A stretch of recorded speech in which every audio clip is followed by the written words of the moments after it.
happy people all comes from the Lord, having Him taken our burdens and sins all away.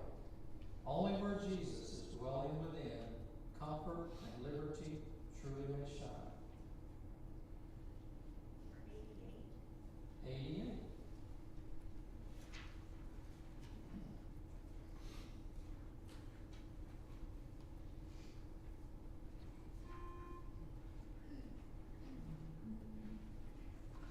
I have found His graces all complete. He supplieth every need. While I sit and learn at Jesus' feet, I'm free, yes, free indeed.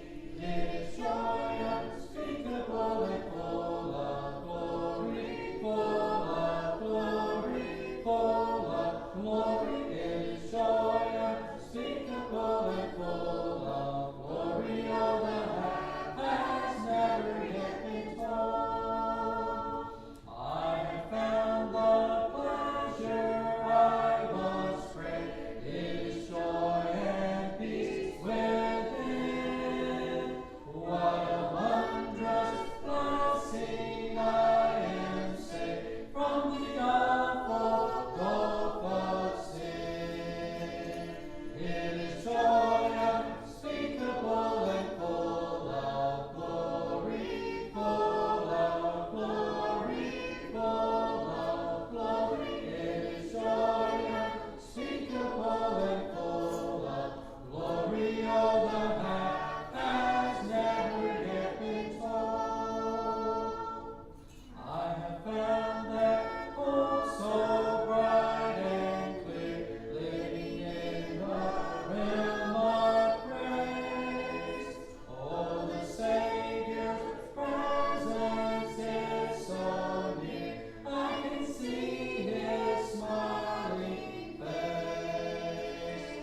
It is joy unspeakable and full of glory, full of glory, full of glory. It is joy unspeakable and full of glory. All the half has never yet been told. I have found the joy no tongue can tell, how His ways of glory roll. It is like a great o'erflowing well, springing up within my soul. It is joy unspeakable and full of glory, full of glory, full of glory. It is joy unspeakable and full of glory. All the half has never yet been told. Verse 2. I have found the pleasure I once craved. It is joy and peace within. What a wondrous blessing! I am saved from the awful gulf of sin. It is joy unspeakable and full of glory, full of glory, full of glory. It is joy unspeakable and full of glory. All the half has never yet been told.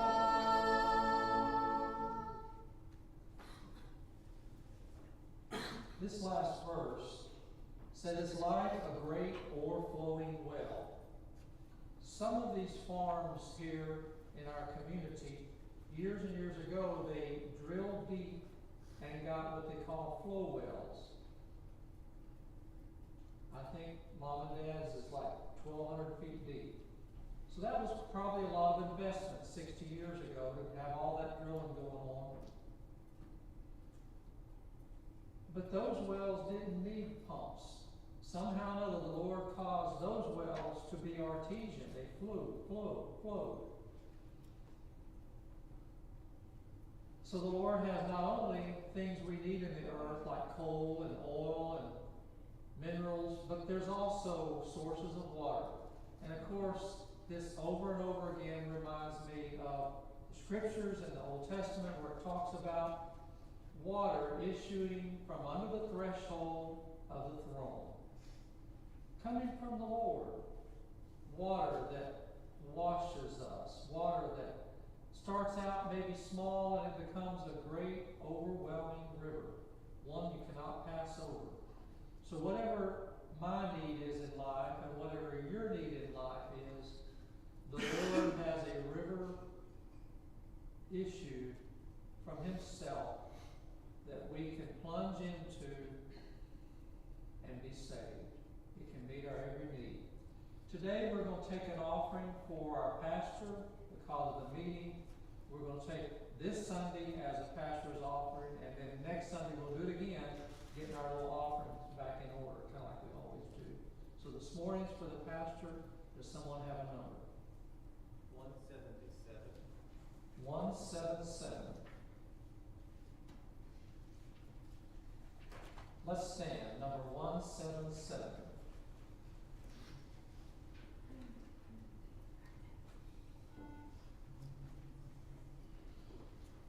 Awake my soul to joyful voice and sing the great Redeemer's praise. He justly claims a song for me, His life, the kindness, oh, how free. Loving kindness, loving kindness is loving kindness, oh, how free. Peace on me, ruined in the fall, yet love me notwithstanding all. He saved me from a lost estate, His loving kindness, oh, how great. Loving kindness, loving kindness is loving kindness, oh, how great. Though numerous hosts of mighty foes, though earth and hell the way oppose, He safely leads my soul along His loving kindness, oh, how strong. Loving kindness, loving kindness is loving kindness, oh, how strong. When trouble like a gloomy cloud has gathered thick and thundered loud, He near my soul has always stood, His loving kindness, oh, how good. Loving kindness, loving kindness is loving kindness, oh, how good.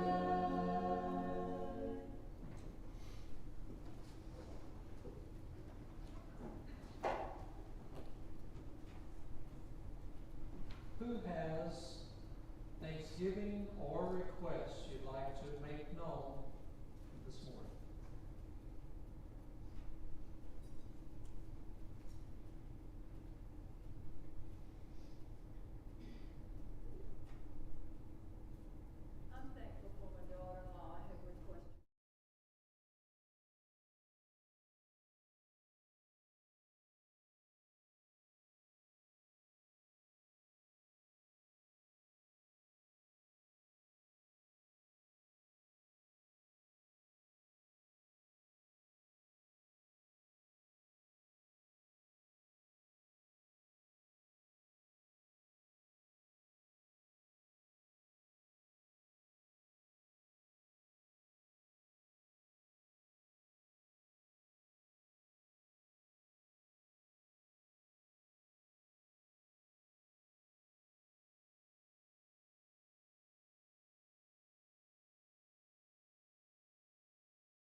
Good morning.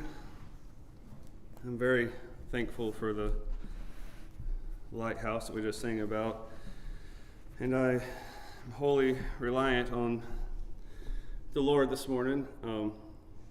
The seriousness and the responsibility of what standing up here means does not escape me. I feel very vulnerable, and I need the Lord's help because it's a fearful thing, not in the thing of the way of being afraid to do it, but it's a fearful thing to,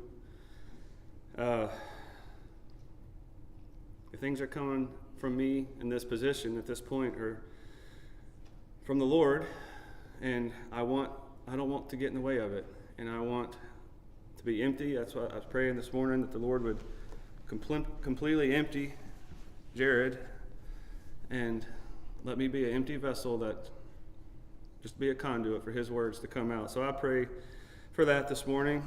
Also, I just ask you to please keep me in your prayers. I've written on the board the title today, A Mighty and Just God. I guess I want to preface a little bit. Yesterday, the part about the mighty, originally my title was just A Just God, but yesterday I was out working in the yard some, and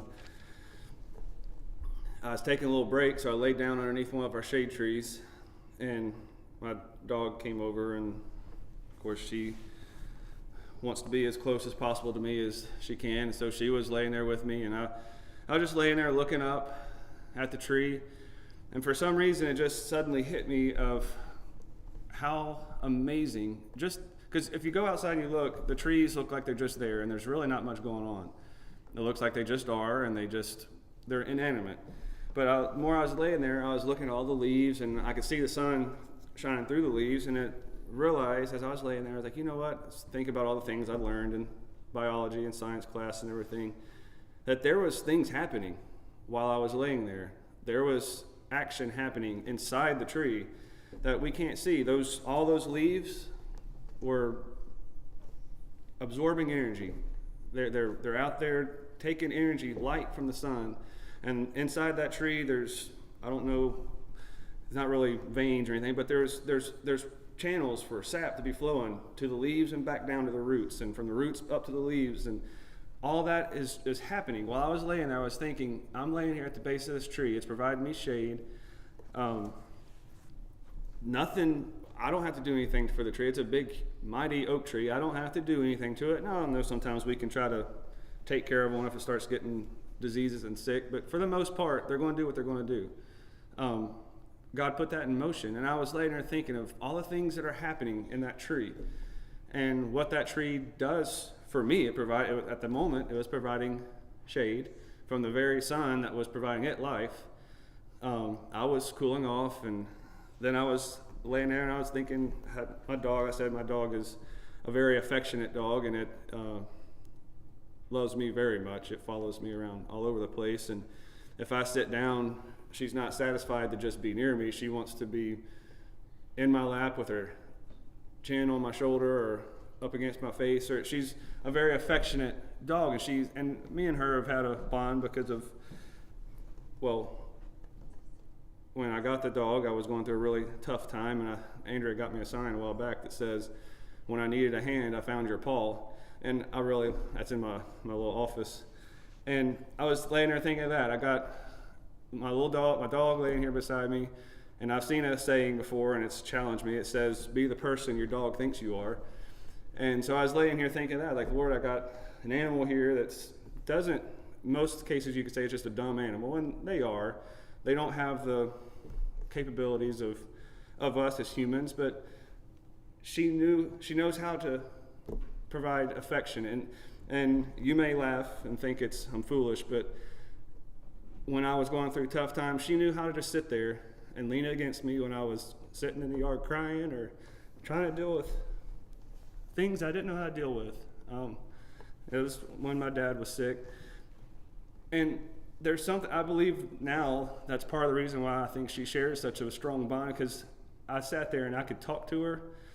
I know some of y'all may think I'm foolish, but I could talk to her, and she would sit there with those eyes just looking at me. It didn't matter what I said to her. It didn't matter anything. She just leaned there against me and was there. And I'm not saying I didn't have people that was there, but it was something that I needed, and God put that in that animal. He made an animal to be able to provide that. And I know some people may not be animal lovers and not experience that, but I did. I was watching our chickens and how it's kind of humorous sometimes. They just seem to wander aimlessly about, and they have all the time in the world. All they have to do all day long is just eat. And so they have all day long to make sure they eat, and then they go to bed, and they get up the next morning and do the same thing. And we have a rooster, and he goes about looking proud and very pleased with himself all the time, but he has a purpose too. He's watching out. You can hear him every once in a while making a sound, and he's looking for things. While the hens are out eating, he's got his head up a lot of times looking around. He's paying attention, and God put that in all those animals. We have goats, and the way they interact. And the other day I was doing something in the yard. I actually have a sling, like a shepherd's sling, and I was fooling around with it, trying to get better at it. And some rocks, when you throw them, they give a real good buzz when they fly into the air because they're spinning really fast. So I was zinging some into the woods, and as they go way over the goats, it would spook them, and they would kind of run. And what I noticed, and I've seen this multiple times, when they get scared, they'd go run and get in a tight group, and they'd move as a group then. I didn't teach them how to do that, and they're not wild goats, but they still have that instinct that God put in them that let's get together, and there's safety together in groups. So that's where I guess the thought was coming to me about a mighty God, that he put all those things into order. He put all those things into the animals, into the trees, and he's the one who loves me. He's the one that I can talk to. And the part about the just God that I wanted to talk about today is maybe a little telling on myself a little bit here, but one of the books that I guess for most of my life I overlooked, and maybe some of y'all are better scholars than I am, but Habakkuk has never been a book in the Bible that in fact, I don't know if I've ever read it completely through before this week. But the Lord put it on my heart to read Habakkuk, and we're not going to read through the whole book, but I encourage y'all to go study Habakkuk as well and look into the history of what time frame it was and what Habakkuk was dealing with.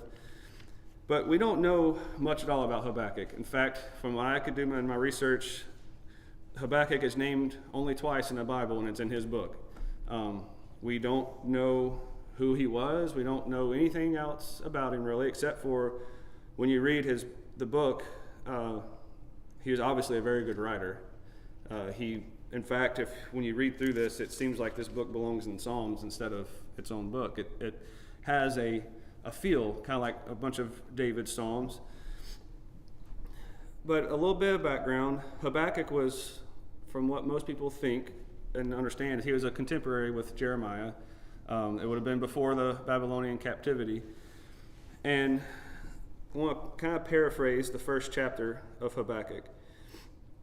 So Habakkuk this is when Judah had turned far, far away from God, and there was child sacrifice happening, horrible immorality happening in the temple. The priests were bringing horrible immorality into the temple, like the pagan type worship, very sensual, and it was wickedness in the sight of God. And so Habakkuk went to God and said, "How long, O Lord? How long are we going to deal with this? Do you not see all this wickedness that's happening? Do you not see the iniquity that's happening in your country and your people?" And the Lord answered him with a prophecy, and he prophesied about the destruction and the Chaldeans rising up and overthrowing the Israelite nation, or Judah.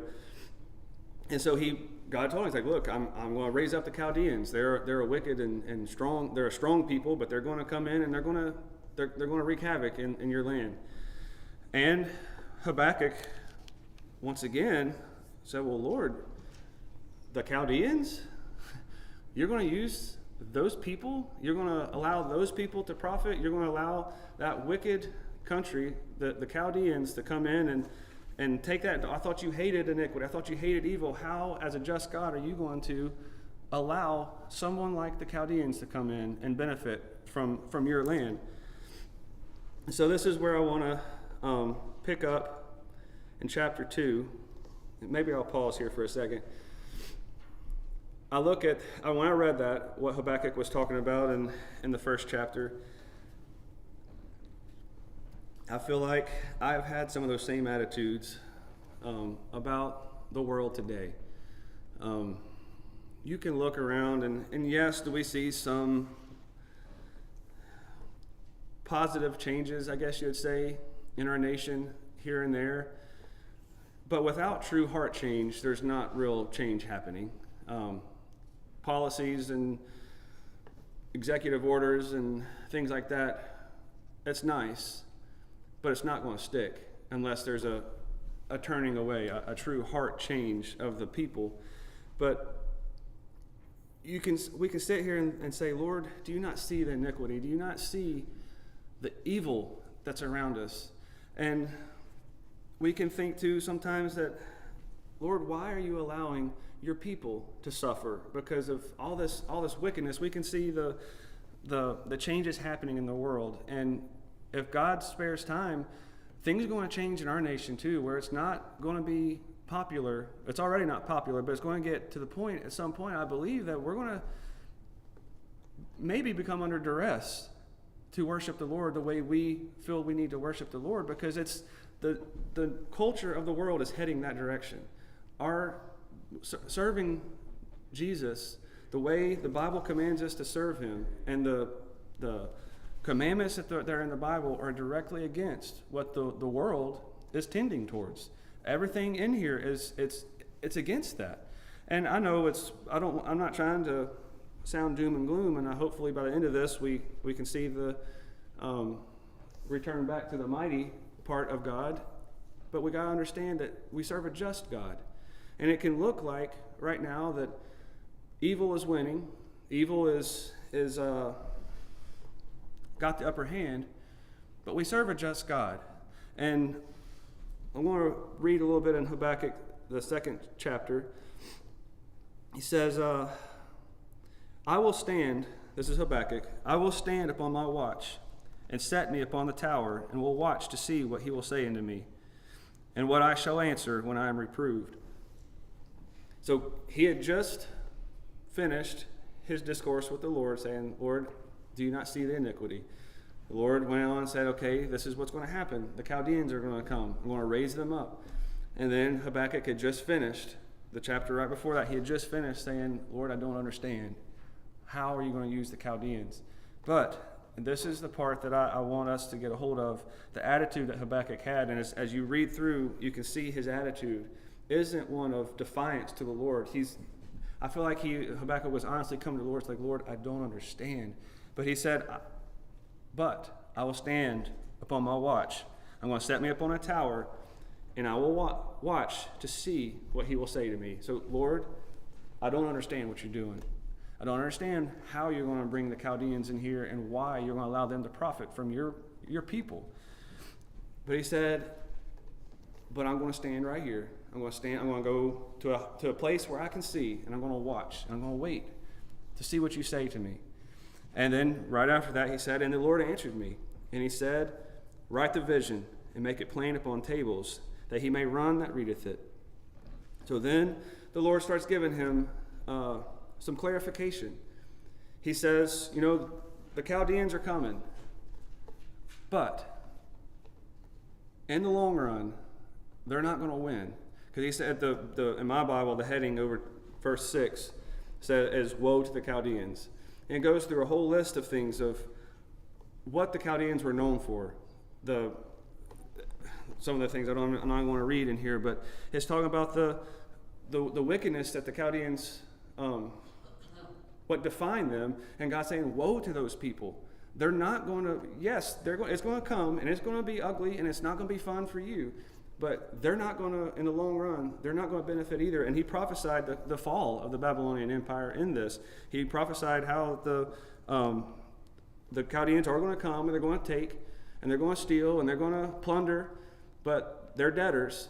That's only going to be, that's a debt that they're going to owe. And it says in here, I don't remember what verse it is, but their debtors are going to rise up, and they're going to require that back of them. And it was true. The Babylonian Empire did crumble, and Habakkuk prophesied that in his book.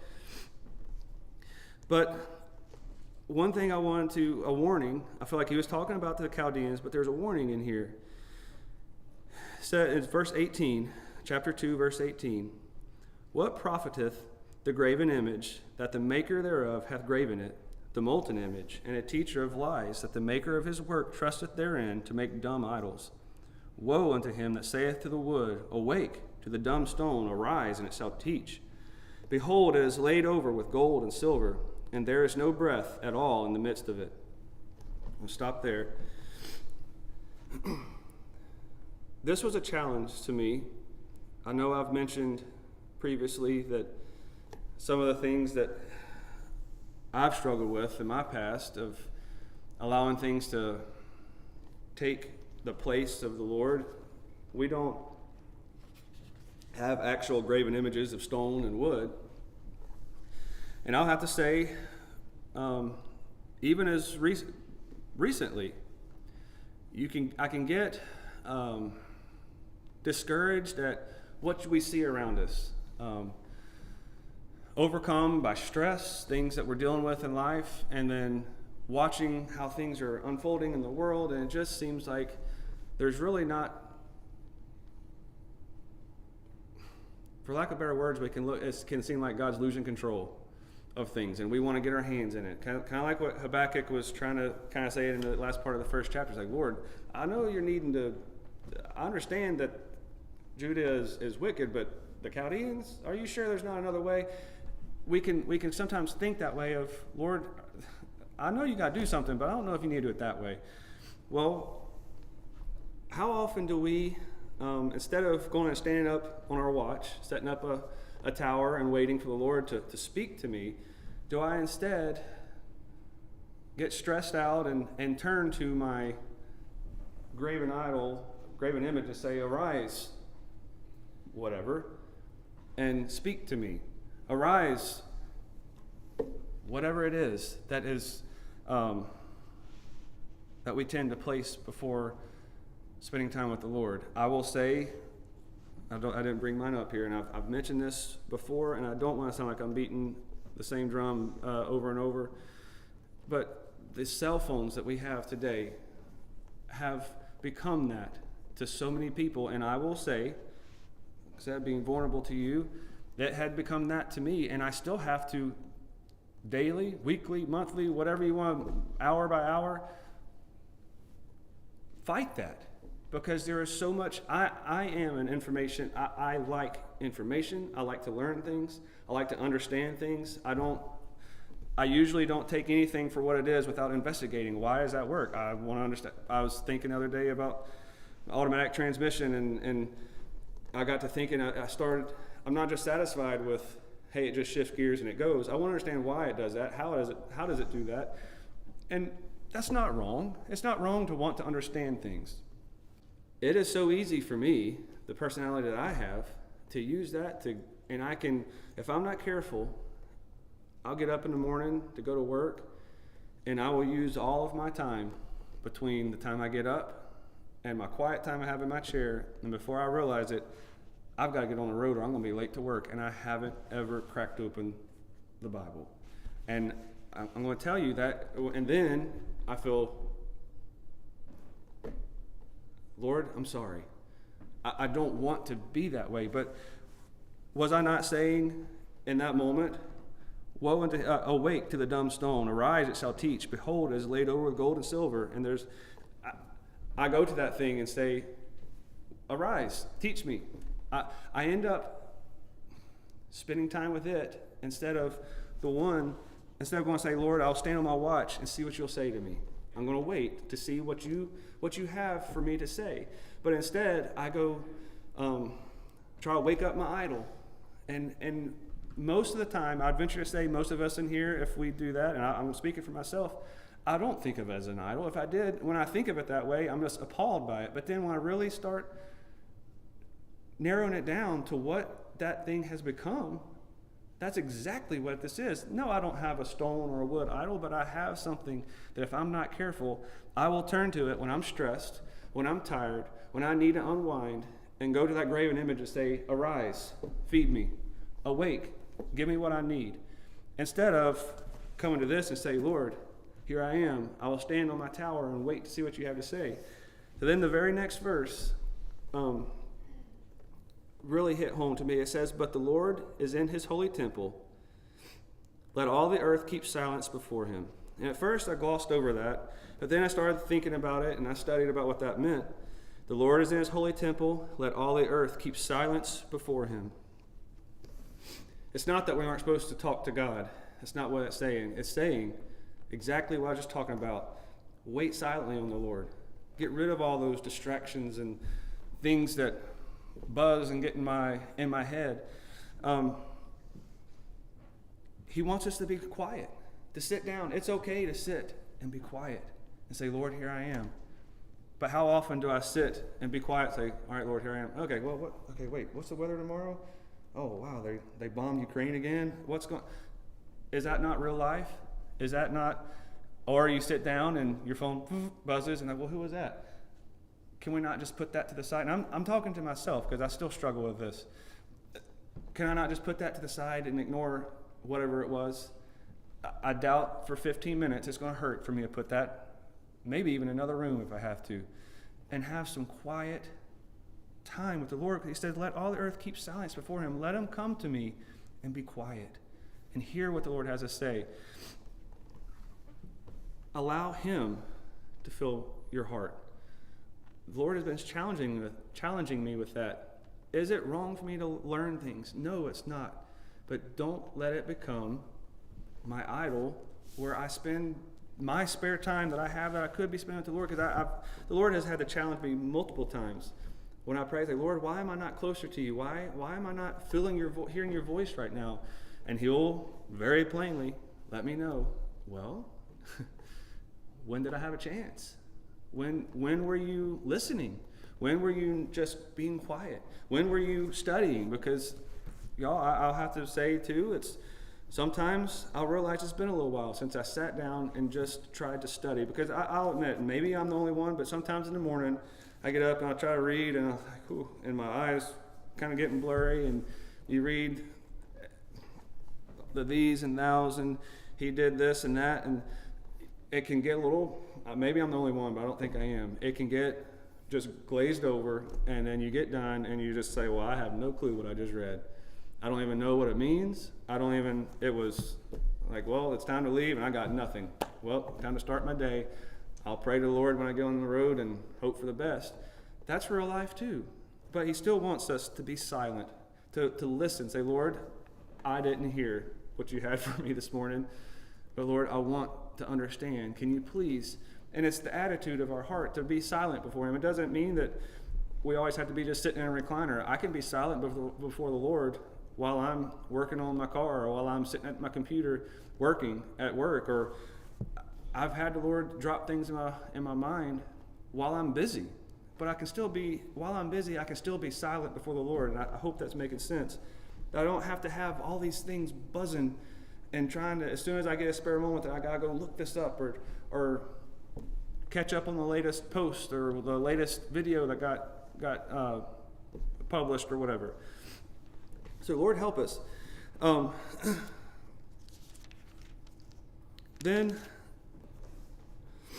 chapter 3 of Habakkuk is one of the parts in here it's very similar to a song. In fact, I think the last phrase in this chapter talks about it's for the chief musician. It was meant to be sung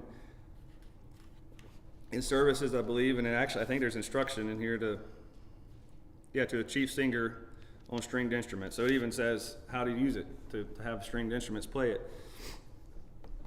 But when you read through this last prayer of Habakkuk, he's walking through all the things that God has done for his people. He's remembering things. He's remembering, I think he references Gideon and others. He references different things in the past of Judah and Israel. And he understands. He said, Lord, I think the very first verse says something about, I understand these things are happening, but Lord, don't forget mercy. Have mercy on your people. The ones that are still true to you, have mercy on them. Lord, I know that this is going to happen. I know that Judah is wicked. But then at the very last, and this is probably where some of the more famous verses in Habakkuk are at, is in starting at in verse 17. Habakkuk rejoices in the Lord is the title in my Bible that says, although the fig tree shall not blossom, neither shall fruit be in the vines, the labor of the olive shall fail, and the field shall yield no meat. The flock shall be cut off from the fold, and there shall be no herd in the stalls. Yet will I rejoice, yet I will rejoice in the Lord. I will joy in the God of my salvation. And I'll stop there for a second. Habakkuk, like I said, he'd been having a conversation with the Lord, and he understood what was happening. He had this quiet moment, and the Lord had spoke to him. And then he went back to the Lord and was just talking. He said, Lord, this is all the things that I know you've done. I know you've been with us, and you've helped us. And I know that things are fixing to get rough by what you've told me. And this is another attitude of Habakkuk that I want to be able to say in my life is, although the fig tree shall not blossom, although everything is going to fall apart, maybe my transmission will go out, my air conditioner, my have terrible sickness in my family, maybe lose a loved one, all these things are going to happen. Maybe they all happen at the same time, and in this case they did. Though no herd be in the stall, all the things that I have be destroyed, and does it look like I have any hope? Yet, Lord, I will rejoice in you. The joy, I will joy in the God of my salvation. It doesn't matter if there's no figs on the fig tree. And think figuratively here now.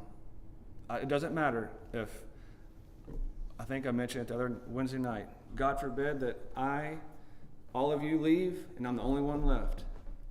I will joy in the God of my salvation. That we have that attitude that doesn't matter what you do. It doesn't matter what happens around me, that I'm going to joy in the God of my salvation. I will rejoice if there's no herd in the stall, if everything that I have gets taken from me. Is that not the attitude that the Lord wants us to have? Is, Lord, here it is. It's all yours. If you take it, that's okay. If you let me have it, that's okay.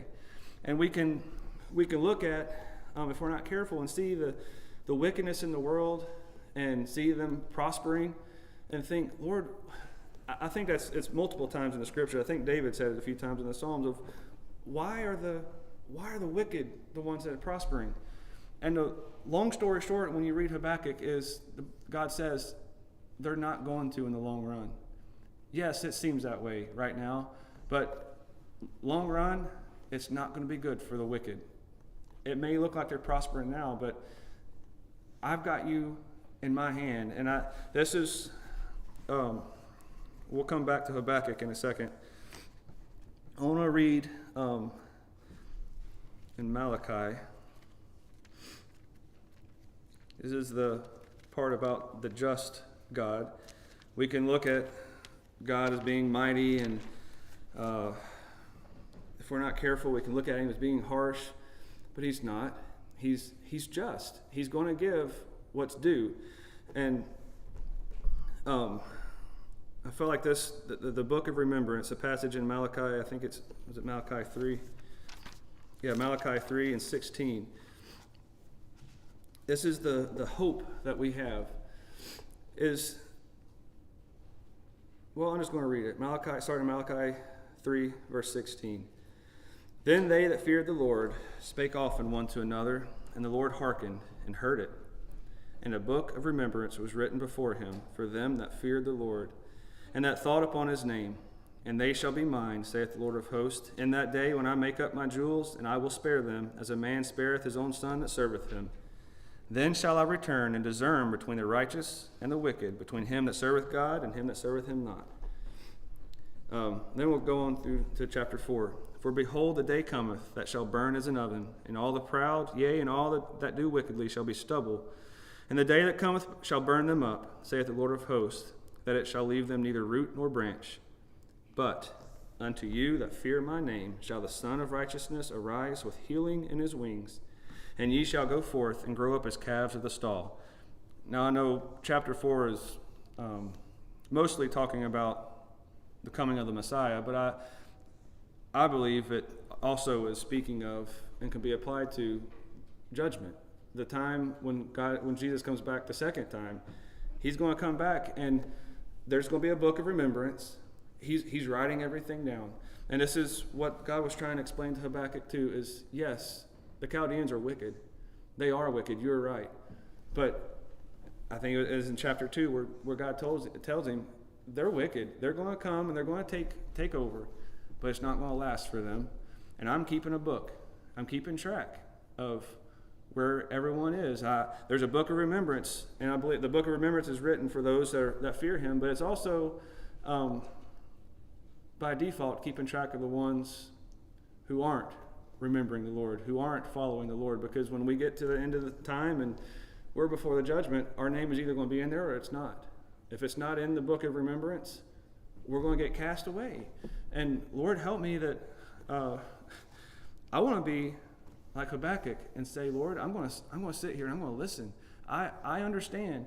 I'm going to, no matter what happens, no matter if it looks like the wicked are winning, and I'm just going to tell you, I don't believe that we may have some temporary reprieves here and there, but the trend of the world is not getting better. It's not getting to the point where, it's getting more and more accepted to serve the Lord. That's not the trend that we see right now. If everything is taken away from me, I'm going to trust the Lord. I will joy in my God, in the God of my salvation. And I'm so thankful that these scriptures are in here to talk about the Lord saying, I remember you. Just trust me. I'm writing it down. It's all going to come out in the end. You may go through a lot during this life, and I've known people. We all know people who've dealt with horrible, hard things as a child of God. But have you not seen the peace that comes with it? Have you seen the people in the world who go through hard things and what happens to their lives? I've seen that, and it's not pretty. You see stuff in the news sometimes of people dealing with things, and the way they handle themselves is so sad. It's sad, the things that they try to do to fix their problems. But I want to go back to Habakkuk, the last verse. This is, I think, probably the most well-known verse in Habakkuk. The Lord God is my strength, and he will make my feet like hinds' feet, and he will make me to walk upon mine high places. I found that to be true when I allow the Lord to work in my life. When I start trying to turn back to my things, arise, you stone idol, speak to me, I start losing my hinds' feet. Start stumbling down and getting down through the lower places and not able to be up on top of the mountain. And I understand that we're not going to feel like we're on top of the mountain all the time. We have emotions. We're humans. But the Lord is my strength, and I will walk on high places. I'll have feet like a deer. I'll be able to walk on the high places. I'll get to walk on the places that I normally wouldn't be able to walk if it wasn't for the Lord. And that's what I found, that in times when my natural personality, I've had some things happen, and my natural personality would have lashed out or would have handled things in a poor way. And I realized, Lord, thank you. You, without realizing it, you gave me hinds feet to walk on higher places, to handle that differently. Different than what I naturally would have been. And we sang some songs. I think one of them, I take much courage in this, is the one about the happy people, I believe. And I'll just share one last thought before I sit down. I think it said in there about that we're sealed with his love or something. It's in the chorus of that song, Happy People. But there's a verse, and I think it's mentioned several times in the scriptures about God sealing us. And I think it's in 2 Timothy.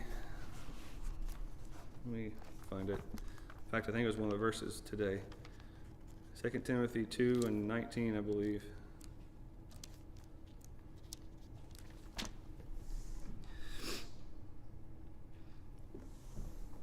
Yes, this goes right along with the verses in Malachi, just to give some encouragement that not trying to be doom and gloom, that the world is awful and wicked is winning, because it's not.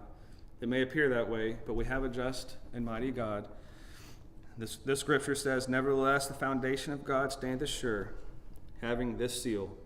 The Lord knoweth them that are his." He knows the ones that are dedicated, that are coming to him. And then it finishes off, says, "Let everyone that nameth the name of Christ depart from iniquity." But I was focusing on that verse saying, having this seal. In my job, I'm a licensed engineer in a few states, and one of the things in my job is I am required by law to stamp documents that I've done or that I've been over, and stamp them with my my official seal to say I authorize this document as being true and accurate. To the best of my knowledge, this has been done, and this is true. This is validated. You can hang your hat on it. In other words, it's real, and this is the real final document, and I've now sealed it, and legally, no one can change that document. No one can change if someone changes the plans and without my knowledge, then that's illegal. And anyway, there's a lot of stuff behind that. Once the document is sealed, it can't be changed. It can't be updated. It's validated. And so I looked at this. It says, "The foundation of God standeth sure, having this seal," or this validation. This you can be assured of that this is real. You can be absolutely confident in. God has put his seal on me. God knows them that are his. I almost look at it too as like having cattle and stuff, almost like a brand. Not that they actually brand us, but say, this one's mine. I've put my seal on this one. I know this one is mine. Now, can we decide to walk away? We can. That's why the last part of the verse says, "Let everyone that nameth the name of Christ depart from iniquity." But Lord, help me that I would take courage, that whenever it looks like wicked is winning, that I can remember this, that the Lord knows those that are his.